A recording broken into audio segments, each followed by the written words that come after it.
Well, I've been waiting for my Amazon all day.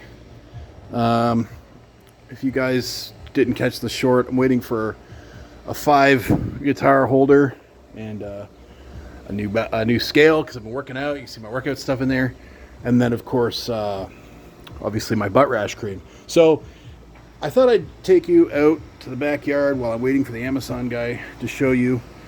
A lot of you don't realize that I am a very successful farmer. So here's my garden for this year. We've got, I don't know how many stalks of corn. 1, 2, 3, 4, 5, 6, 7, 8, 9, 10, 11, 12, 13, 14, 15, 16, 17. So that'll feed a family of 6 for approximately 2 years by my estimation.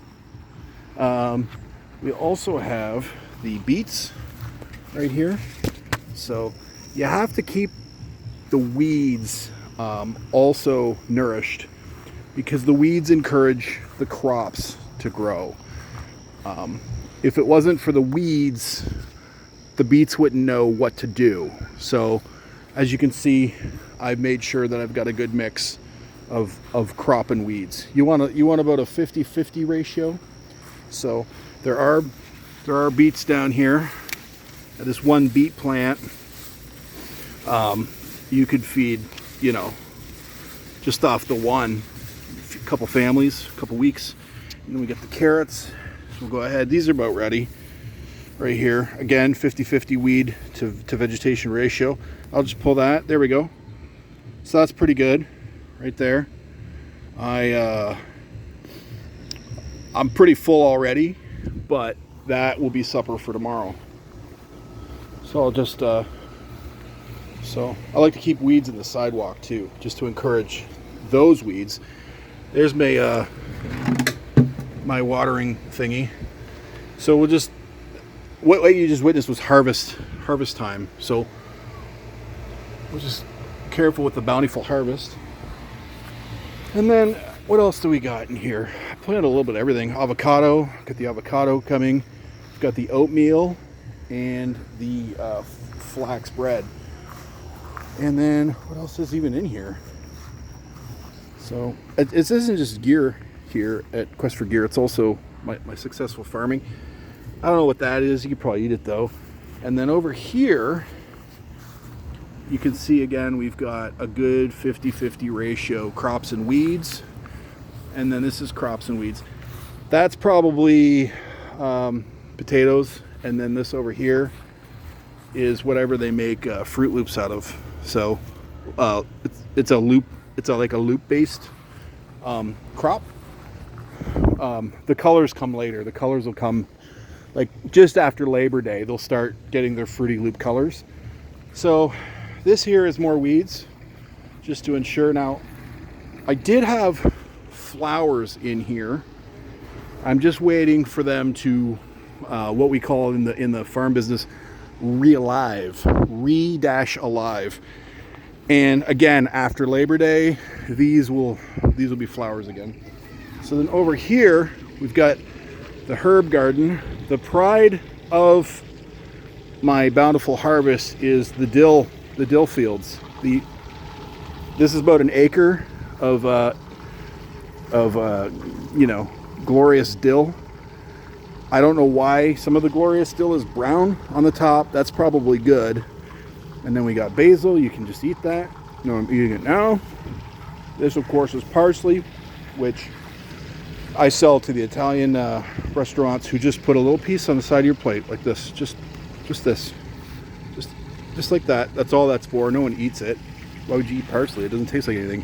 They just, little piece on the side of your plate. So that chunk right there, worth probably about $700. Just this right here.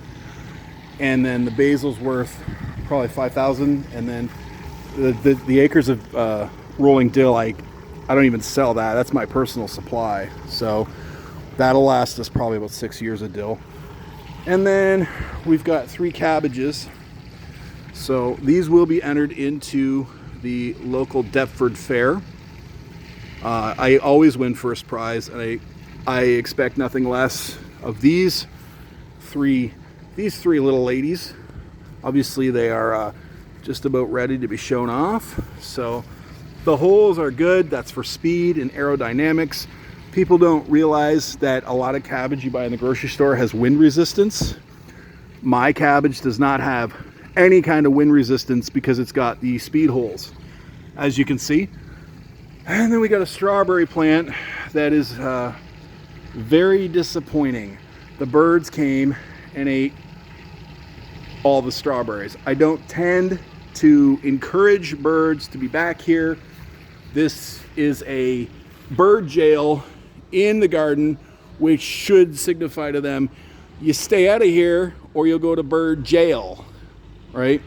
So unfortunately, a family of swallows has decided to live in the bird jail voluntarily. So I'm gonna tack up one of those grates, you know, them little miniature jail bar things to keep them in there, and then those birds will only get bread and water because I think they've had enough strawberries for the summer.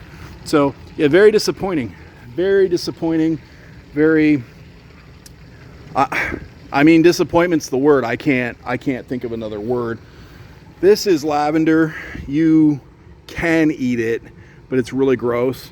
You can eat any of this, like even this blighted grass. You can. It's just disgusting though. And you can also find out that over here I have. Oh yeah, I ripped that plant out by accident. There's nothing. There was something there. One of them Italian herbs. Oh, look. What was that there? Rosemary. I knew it was one of your Thanksgiving herbs. This is my dead sage right here. Sage needs more than a 50-50 thing of weeds. I think with the sage there wasn't enough weeds. So when you're planting a sage plant outside, see how it went all brown? Had it had more weeds surrounding it, the additional 70 to 30 split of weeds would have encouraged it to live. Now over here, it's crazy. I don't know what this stuff is until I find a little tag, but that's how it goes when you're a farmer of my caliber, is that you have so many bountiful crops. Okay, this is oregano down here. So this is pretty sure this is one of the main ingredients of pizza. I'll just eat some of that. Very good. And then this is more weeds, which I like to grow a bouquet of weeds out of my basketball net, just to kind of spruce things up when I'm shooting hoops and yelling Jordan all day long. A thing of weeds kind of like adds to the excitement. This is the neighbor's dog. I forget its name, but I've lived here 15 years. Over here we've got, oh no, there's a mint plant around here somewhere. I'll know the mint plant by the way it tastes. If I can't find it, I'll just have to taste every pot until I find it. It is gone. Huh, there is a mint. There is a mint, because I used to eat some of it. I have no idea. Is it over here? Oh my God, look at these ones. Not enough weeds. Look. Oh no, that was a dahlia. That was a flower. There is mint. Oh, there's the mint. I see it now. You got to keep the weeds up. It encourages the growth. There we go. That's mint, right? I'm going to eat some. Yep. No. Ugh. I don't know. It tastes like skunk pea. Peppermint. Yeah, it is peppermint. So it tastes like skunk pea, but it is peppermint. Okay. And I know like what skunk pea tastes like. So this was supposed to be my cilantro. Again, not enough weeds. I don't even think the cilantro knew to come up because it didn't have enough weeds to encourage it. I had planted two cilantro seeds in there and nothing. This is my onions.